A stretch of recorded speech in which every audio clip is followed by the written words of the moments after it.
नमस्कार दोस्तों, मैं राकेश श्रीवास्तव। हमारे YouTube चैनल में आपका स्वागत है। महाराष्ट्र में विधानसभा के चुनाव हो गए, उसके परिणाम भी आ गए, लेकिन यहाँ की राजनीति खत्म नहीं हो रही है। खबर काफ़ी बड़ी है और बड़ी खबर है तो निश्चित रूप से इसके मायने भी बड़े होंगे। खबर यह है कि जो महाराष्ट्र में महाविकास आघाड़ी के जितने भी विधायक चुनकर आए हैं, जैसे उद्धव ठाकरे गुट के 22, शिवसेना कांग्रेस के 16 और एनसीपी शरद पवार गुट के 10, ये सभी इस्तीफा देने वाले हैं। कहा जा रहा है कि संयुक्त रूप से विधायकों को इस्तीफा देने के लिए बात की जा रही है। कांग्रेस की तरफ से यह पहल की गई है और इसे लेकर 3 अलग अलग बैठकें हुई है और एक बड़ी बैठक के बाद इस बात पर फाइनल निर्णय लिया जाएगा कि विधायक कब इस्तीफा देंगे। दरअसल विधानसभा चुनाव में जो परिणाम आए हैं, महाविकास आघाड़ी की जिस तरह से बम्पर जीत हुई और जिस तरह से उसकी सुनामी आई है, उसे देखते हुए महाविकास आघाड़ी इस बात को पचा नहीं पा रही है या इस बात को मानने के लिए तैयार नहीं है कि उसके जो उम्मीदवार थे इस तरह से हारेंगे, पूरे राज्य में इस तरह से महाविकास आघाड़ी का हाल होगा। तो ये जो हाल हुआ है, इसे लेकर जो तीनों दलों के नेता है वो इस बात को स्वीकार करने को तैयार नहीं है कि ये जनमत का निर्णय है। वो पहले भी इससे ऐतराज जता चुके हैं और अब ये खबर आ रही है कि तीनों दलों के नेताओं ने बैठक करके इस बात पे फैसला लिया है कि उनके जितने भी विधायक चुन के आए हैं वो सामूहिक रूप से इस्तीफा देंगे। साथ ही जितने भी उम्मीदवार महाविकास आघाड़ी के थे, उन सभी के जो उम्मीदवार थे, उन सभी के वीवीपैट का जो क्रॉस चेकिंग के लिए आवेदन करने की भी सहमति बनी है। तो ये कुल मिलाकर जो एक खबर आ रही है, इसका मतलब ये हुआ कि अगर सारे विधायक एक साथ इस्तीफा देते हैं जो विपक्ष में हैं, तो ये देश की राजनीति में पहला मौका होगा जब इतना बड़ा भूकंप मचेगा, इतना बड़ा मतलब मैंडेट मिलने के बाद विपक्ष की तरफ से इस तरह का जो ये एक्शन होगा, ये शायद पहली बार किसी राज्य में देखने को मिलेगा। लेकिन अगर आप हरियाणा में इससे पहले हुए विधानसभा चुनाव के समय की बात करें तो कुल मिलाकर इसी तरह के हालात पैदा हुए थे। वहां पर कांग्रेस को हर एग्जिट पोल ने जीतते हुए दिखाया था, लेकिन जब ईवीएम मशीन खुली और काउंटिंग शुरू हुई और कुछ देर के बाद ही कांग्रेस पीछे चलती चली गई और उसके बाद भारतीय जनता पार्टी वहां पर आगे बढ़ गई और लास्ट में उसने शानदार जीत हासिल की। इस बात को भी पचाना वहां मुश्किल हो गया था, लेकिन इस बात को पचाने के बाद विपक्ष आगे बढ़ गया, कांग्रेस आगे बढ़ गई और उसे उम्मीद थी कि महाराष्ट्र में इसका जवाब जरूर मिलेगा। लेकिन महाराष्ट्र में भी तमाम जो आकलन थे, जो जिस तरह के माहौल थे, वो माहौल महाविकास आघाड़ी के पक्ष में थे। लेकिन जब रिजल्ट आए तो रिजल्ट में ऐसी सुनामी आई, इस तरह के भूकंप आए कि महायुति जो इतनी सीटों के बारे में सोच भी नहीं रही थी, उतनी सीटों पे वो जीत कर आगे निकल गई। खुद भारतीय जनता पार्टी को 135 सीटें और उससे ज़्यादा सीटें मिल गई है। तो ये समझना होगा कि महाविकास आघाड़ी के सामने कितनी बड़ी चुनौती खड़ी हो गई है, क्योंकि उनके सामने अस्तित्व की लड़ाई का मामला है। अब ये खबर छन कर आ रही है कि जो शरद पवार है, उद्धव ठाकरे हैं और कांग्रेस की तरफ से नाना पटोले, खुद राहुल गांधी, इन सबों ने मिलकर ये विचार किया है कि उनके जितने भी विधायक चुनकर आए हैं वो सभी संयुक्त रूप से इस्तीफा देंगे और जो चुनाव में परिणाम आए हैं उसके खिलाफ विरोध दर्ज कराएंगे। अगर ऐसा होता है, चूंकि अभी तक ये खबरें ही सामने आ रही है, और अगर ऐसा होता है तो महाराष्ट्र ही नहीं पूरे देश के इतिहास में, देश के राजनीतिक इतिहास में इससे बड़ा भूकंप नहीं होगा। और ये भारतीय जनता पार्टी के लिए किसी करे चुनौती से भी कम नहीं होगा, क्योंकि विपक्ष की तरफ से इतना बड़ा प्रहार शायद पहली बार किसी राज्य में उसे देखने को मिलेगा। अब इसके मायने समझने जरूरी है कि आखिर अगर ऐसा होता है तो क्या क्या हो सकता है। पहली बार तो भारतीय जनता पार्टी के लिए यह जवाब देना मुश्किल हो सकता है कि आखिर विपक्ष को आखिर उसकी जीत क्यों नहीं पच रही है, क्यों बार बार इस पे सवाल उठ रहे हैं।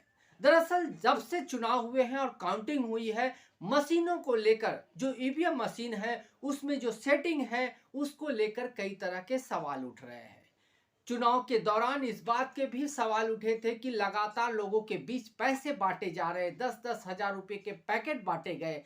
इसी बीच में विनोद तावड़े का एक वीडियो आया था जिसमें उस आरोप लगा कि वो 5 करोड़ रुपए लोगों के बीच में बांट रहे थे। यह अलग बात है कि इस मामले में चुनाव आयोग की तरफ से जिस तरह की खानापूर्ति की गई उसने भी कई सवाल खड़े कर दिए हैं। कांग्रेस की तरफ से लगातार इस मामले को उठाया गया, लेकिन चुनाव आयोग ऐसे निष्क्रिय बना रहा जैसे कुछ हुआ ही नहीं। और विनोद तावड़े की हिम्मत इसके बाद इतनी बढ़ गई कि उन्होंने कांग्रेस के 3 नेताओं को 100 करोड़ रुपए की मानहानि का केस करने की धमकी दी है। तो ये समझना जरूरी है कि आखिर इन सवालों के बीच में आखिर चुनाव आयोग की भूमिका क्या रह गई है। अब जिस तरह के माहौल आ रहे हैं उसमें 2-3 बातें साफ करना बेहद जरूरी है। आपको सबसे पहले याद दिलाता हूं कि जब काउंटिंग हुई, काउंटिंग के दिन से पहले जब वोटिंग हुई 20 तारीख को शाम 5 बजे चुनाव आयोग की तरफ से एक आंकड़ा जारी किया जाता है। 58.202% वोटिंग हुई है 5 बजे तक। उसके बाद चुनाव आयोग की तरफ से 11:15 बजे रात में एक और आंकड़ा जारी किया जाता है 65.03%। उसके बाद अगले दिन सुबह में चुनाव आयोग की तरफ से एक और आंकड़ा पेश किया जाता है और यह आंकड़ा था 66.03%। सवाल ये उठ रहा है कि 11:15 बजे रात से सुबह तक आखिर कौन सी वोटिंग हो रही थी और कहां वोटिंग हो रही थी। एक कौन सा आंकड़ा है जिसे चुनाव आयोग ने जारी किया। तो पहले तो ये चुनाव में जो वोटिंग का जो परसेंटेज है उसमें गड़बड़ झाला नजर आता है, जिसकी तरफ सवाल खड़े किए जा रहे हैं। वही दूसरी तरफ अगर बात करें तो जिस तरह से वोटिंग में के दौरान बहुत जगह से, खास करके पुणे, महाराष्ट्र से, कई मुंबई और कई एरिया से इस तरह की शिकायत सामने आई कि उनके नाम नहीं मिल रहे हैं। मसलन जिन लोगों ने लोकसभा चुनाव में वोट किया था उनमें से अधिकांश लोगों के नाम वोटर लिस्ट स्लिप से गायब थे। ऐसा लगा कि जिन लोगों ने लोकसभा चुनाव में वोट दिया उनको विधानसभा चुनाव में जब वो वोटर करने के लिए गए और वोटर स्लिप की मांग की तो उनके नाम गायब थे। यानी बड़ी संख्या में ऐसे लोग थे जिनको वोट करने का मौका नहीं मिला। आरोप लगे कि चूंकि भारतीय जनता पार्टी और तमाम जो तंत्र है उसने मिलकर ऐसे लोगों को बाहर किया चुनाव वोटर लिस्ट से जो तथाकथित रूप से विपक्ष के पक्ष में थे और विपक्ष के लिए वोट कर सकते थे, इसलिए ऐसे लोगों के वोट को बाहर किया गया और नए वोटर को शामिल किया गया। ये शिकायत सिर्फ एक विधानसभा क्षेत्र से नहीं आई बल्कि ये कई विधानसभा क्षेत्रों से इस तरह की शिकायतें सामने आई। लेकिन चुनाव आयोग की तरफ से वही घिसा पिटा जवाब सामने आता रहा है। जब से राजीव कुमार मुख्य चुनाव आयुक्त बने हैं तभी से इस तरह के मामले ज्यादा बढ़ गए हैं और जब ज्यादा दबाव उन पर बढ़ता है तो वो किसी तरह का शेर सुना देते हैं और शेर सुनाकर मामले को हल्का फुल्का करने की कोशिश में जुट जाते हैं। अब जरा याद कीजिए, महाराष्ट्र में प्रधानमंत्री नरेंद्र मोदी आए थे। उन्होंने एक सभा में कहा था कि महाराष्ट्र का भी हरियाणा होगा।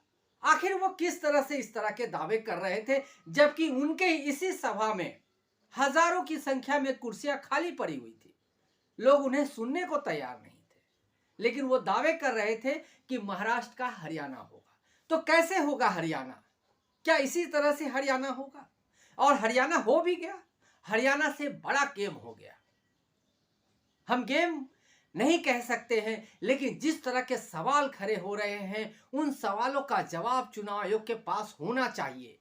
एक लोकतंत्र है, इस लोकतंत्र में चुनाव आयोग की जो भूमिका है वो काफी महत्वपूर्ण है। उस पर लोग विश्वास की नजरों से देखते हैं। अगर किसी पार्टी को, किसी उम्मीदवार को किसी बात पे संदेह है तो इस संदेह का सवाल का जवाब आना चाहिए, उसका संदेह दूर होना चाहिए।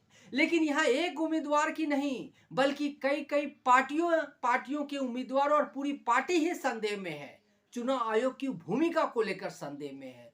तो क्या चुनाव आयोग को आगे बढ़कर ऐसी पार्टियों, ऐसे उम्मीदवारों के जो संदेह है उसको दूर करने की कोशिश नहीं होनी चाहिए? करनी चाहिए या नहीं करनी चाहिए? क्योंकि एक व्यवस्था है लोकतांत्रिक रूप से, जो व्यवस्था पूरे देश में हर पार्टी, हर धर्म और हर उम्मीदवार के लिए है। फिर चुनाव आयोग आखिर इस तरह से खामोश क्यों बैठा है?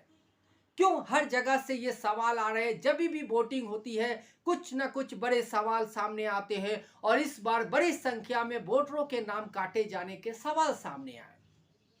इसी दौरान कई तरह के सवाल और भी सामने आए। जिस तरह से बड़े बड़े नेता चुनाव हार गए इस बार विधानसभा चुनाव में, उसके बाद जिस तरह की आरोप लगे हैं, उन आरोपों को लेकर चुनाव आयोग की तरफ से कोई जवाब नहीं दिया जाना और भी सवाल खड़े करता है। हम आपको और भी एक बात बताना चाहते हैं जिस पर आपको नजर देना जरूरी है। आपको याद होगा हरियाणा में विधानसभा के चुनाव आए हुए और वहां कांग्रेस को जीतने की कहा गया कि कांग्रेस ही जीतेगी। तमाम सर्वे यही बता रहे थे, लेकिन भारतीय जनता पार्टी जीती और शानदार तरीके से जीती। लेकिन किसी भी तरह का कोई बड़ा जश्न भारतीय जनता पार्टी की तरफ से नहीं मनाया गया। जो उसका पहले का अंदाज रहा है वो नजर नहीं आया। सेम वही चीज महाराष्ट्र में भी हुआ। महाराष्ट्र में इतनी बड़ी विक्ट्री हुई लेकिन कहीं भी कोई बड़ा जश्न नजर नहीं आया। प्रधानमंत्री आए हों, उनके ऊपर फूल की बारिश हो रही हो, गृह मंत्री जा रहे हैं, उनके ऊपर फूल की बारिश हो रही हो, गले मिल रहे, ऐसा कुछ भी नजर नहीं आया। इससे पहले आपने कई बार कई चुनाव में देखे होंगे। आखिर इसके पीछे का राज क्या है? दरअसल वास्तविकता कुछ और है। इस जीत के पीछे की कहानी कुछ और है और उस कहानी को सामने लाना जरूरी है। ऐसे में विपक्ष की तरफ से सामूहिक इस्तीफे की कोशिश या सामूहिक इस्तीफे पर विचार किया जा रहा है तो निश्चित रूप से इस लोकतांत्रिक देश में चुनाव व्यवस्था को दुरुस्त करने की दिशा में ऐसा मान सकते हैं कि एक बेहतर कदम है। और इस कदम को अगर जितनी जल्दी सख्ती से उठाया जाए उतना जरूरी होगा, उतना बेहतर होगा। ऐसे में आने वाले दिनों में देखना होगा कि आखिर ये कदम और ये इस्तीफे कब सामने आते हैं और उसके बाद महाराष्ट्र में जो राजनीतिक भूकंप आता है उसका क्या असर होता है। आज के लिए बस इतना ही। अगर आप हमारे श्रोता हैं तो आप हमें जरूर लाइक और सब्सक्राइब करें और हमारे वीडियो को अधिक से अधिक शेयर करें। ठंड का मौसम है, आप अपने बच्चों का, अपना और अपने परिवार का पूरी तरह से ध्यान रखें और आगे भी हमारे वीडियो को लाइक और सब्सक्राइब देते रहे। तब तक के लिए नमस्कार।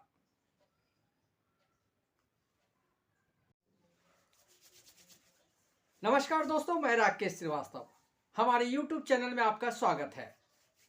महाराष्ट्र में विधानसभा के चुनाव हो गए, उसके परिणाम भी आ गए, लेकिन यहाँ की राजनीति खत्म नहीं हो रही है।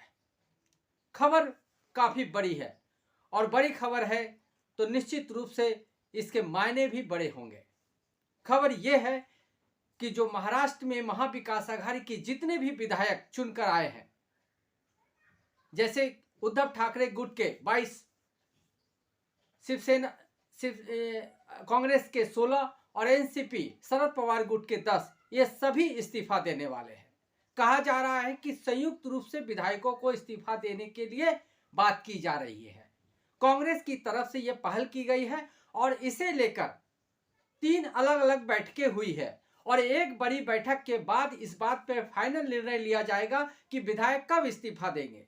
दरअसल विधानसभा चुनाव में जो परिणाम आए हैं, महाविकास आघाड़ी की जिस तरह से बम्पर जीत हुई और जिस तरह से उसकी सुनामी आई है, उसे देखते हुए महाविकास आघाड़ी इस बात को पचा नहीं पा रही है या इस बात को मानने के लिए तैयार नहीं है कि उसके जो उम्मीदवार थे इस तरह से हारेंगे, पूरे राज्य में इस तरह से महाविकास आघाड़ी का हाल होगा। तो ये जो हाल हुआ है इसे लेकर जो तीनों दलों के नेता है वो इस बात को स्वीकार करने को तैयार नहीं है कि ये जनमत का निर्णय है। वो पहले भी इससे ऐतराज जता चुके हैं और अब ये खबर आ रही है कि तीनों दलों के नेताओं ने बैठक करके इस बात पे फैसला लिया है कि उनके जितने भी विधायक चुन के आए हैं वो सामूहिक रूप से इस्तीफा देंगे।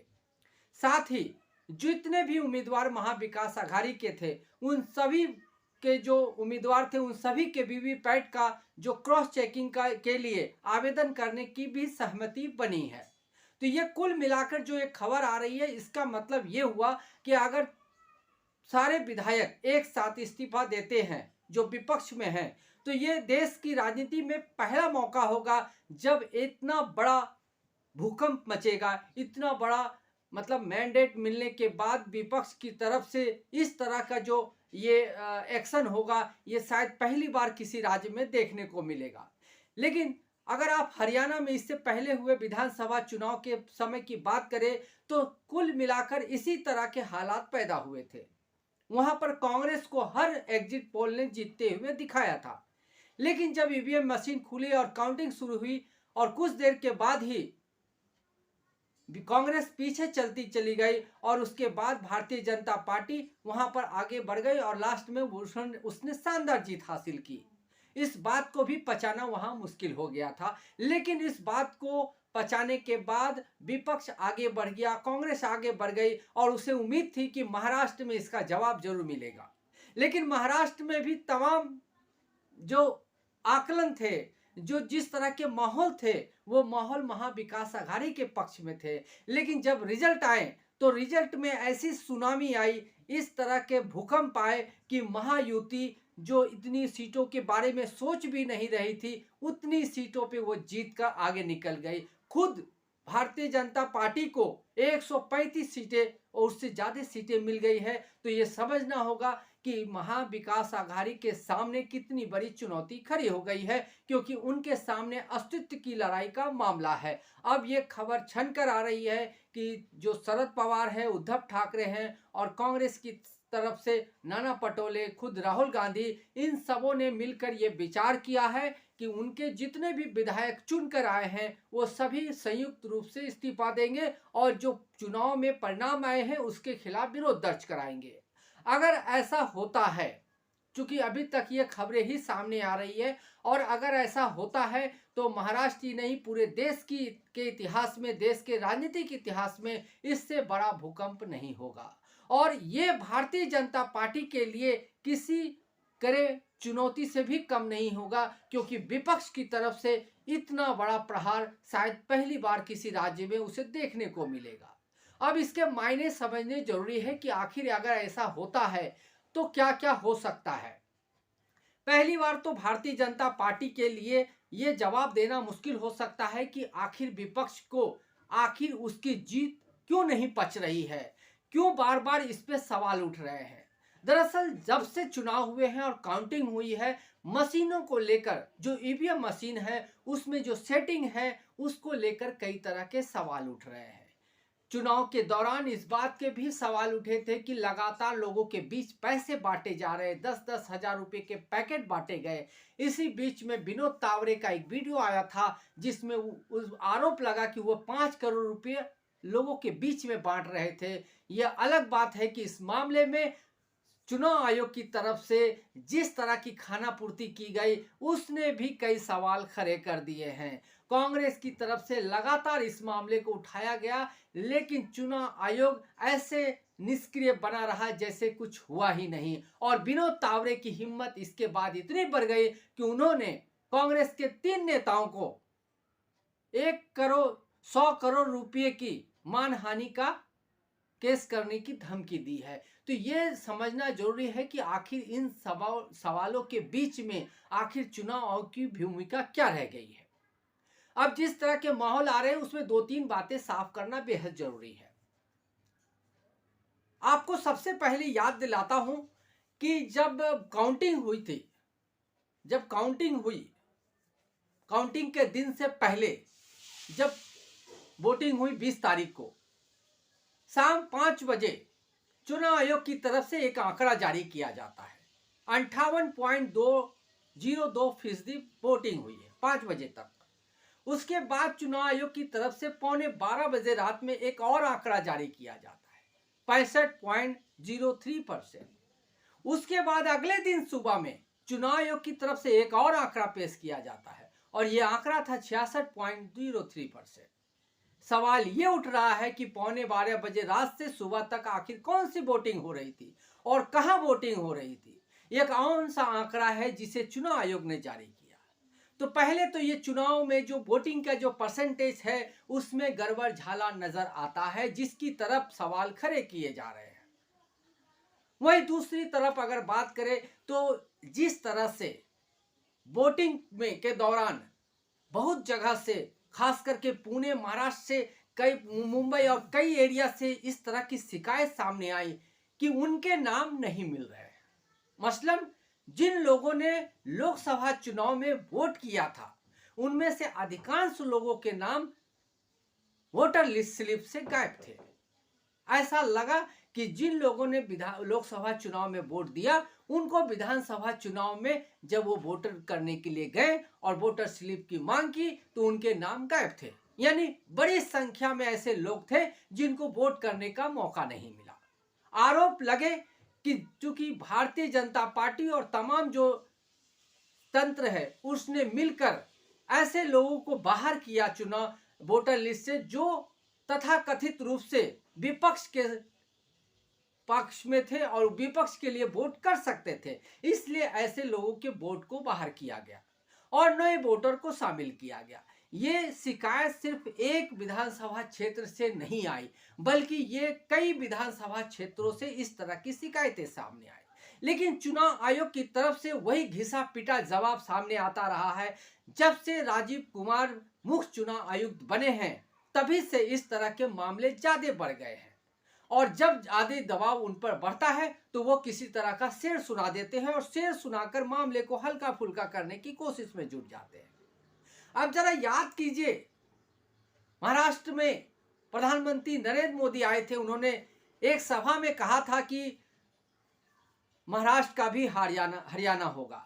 आखिर वो किस तरह से इस तरह के दावे कर रहे थे जबकि उनके इसी सभा में हजारों की संख्या में कुर्सियां खाली पड़ी हुई थी, लोग उन्हें सुनने को तैयार नहीं थे, लेकिन वो दावे कर रहे थे कि महाराष्ट्र का हरियाणा होगा। तो कैसे होगा हरियाणा? क्या इसी तरह से हरियाणा होगा? और हरियाणा हो भी गया। हरियाणा से बड़ा गेम हो गया। हम गेम नहीं कह सकते हैं, लेकिन जिस तरह के सवाल खड़े हो रहे हैं उन सवालों का जवाब चुनाव आयोग के पास होना चाहिए।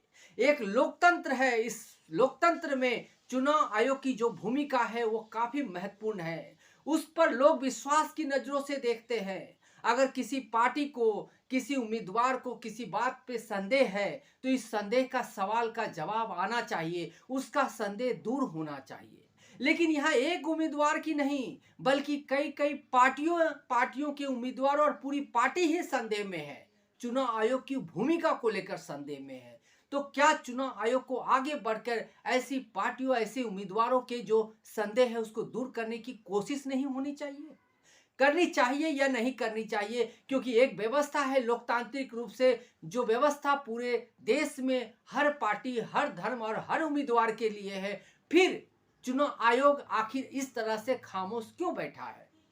क्यों हर जगह से ये सवाल आ रहे हैं? जब भी वोटिंग होती है कुछ न कुछ बड़े सवाल सामने आते हैं और इस बार बड़ी संख्या में वोटरों के नाम काटे जाने के सवाल सामने आए। इसी दौरान कई तरह के सवाल और भी सामने आए। जिस तरह से बड़े बड़े नेता चुनाव हार गए इस बार विधानसभा चुनाव में, उसके बाद जिस तरह की आरोप लगे हैं उन आरोपों को लेकर चुनाव आयोग की तरफ से कोई जवाब नहीं दिया जाना और भी सवाल खड़े करता है। हम आपको और भी एक बात बताना चाहते हैं जिस पर आपको नजर देना जरूरी है। आपको याद होगा हरियाणा में विधानसभा के चुनाव आए हुए और वहां कांग्रेस को जीतने की कहा गया कि कांग्रेस ही जीतेगी। तमाम सर्वे यही बता रहे थे, लेकिन भारतीय जनता पार्टी जीती और शानदार तरीके से जीती। लेकिन किसी भी तरह का कोई बड़ा जश्न भारतीय जनता पार्टी की तरफ से नहीं मनाया गया। जो उसका पहले का अंदाज रहा है वो नजर नहीं आया। सेम वही चीज महाराष्ट्र में भी हुआ। महाराष्ट्र में इतनी बड़ी विक्ट्री हुई लेकिन कहीं भी कोई बड़ा जश्न नजर नहीं आया। प्रधानमंत्री आए हों, उनके ऊपर फूल की बारिश हो रही हो, गृह मंत्री जा रहे हैं, उनके ऊपर फूल की बारिश हो रही हो, गले मिल रहे, ऐसा कुछ भी नजर नहीं आया। इससे पहले आपने कई बार कई चुनाव में देखे होंगे। आखिर इसके पीछे का राज क्या है? दरअसल वास्तविकता कुछ और है। इस जीत के पीछे की कहानी कुछ और है और उस कहानी को सामने लाना जरूरी है। ऐसे में विपक्ष की तरफ से सामूहिक इस्तीफे की कोशिश या सामूहिक इस्तीफे पर विचार किया जा रहा है तो निश्चित रूप से इस लोकतांत्रिक देश में चुनाव व्यवस्था को दुरुस्त करने की दिशा में ऐसा मान सकते हैं कि एक बेहतर कदम है और इस कदम को अगर जितनी जल्दी सख्ती से उठाया जाए उतना जरूरी होगा, उतना बेहतर होगा। ऐसे में आने वाले दिनों में देखना होगा कि आखिर ये कदम और ये इस्तीफे कब सामने आते हैं और उसके बाद महाराष्ट्र में जो राजनीतिक भूकंप आता है उसका क्या असर होता है। आज के लिए बस इतना ही। अगर आप हमारे श्रोता हैं तो आप हमें जरूर लाइक और सब्सक्राइब करें और हमारे वीडियो को अधिक से अधिक शेयर करें।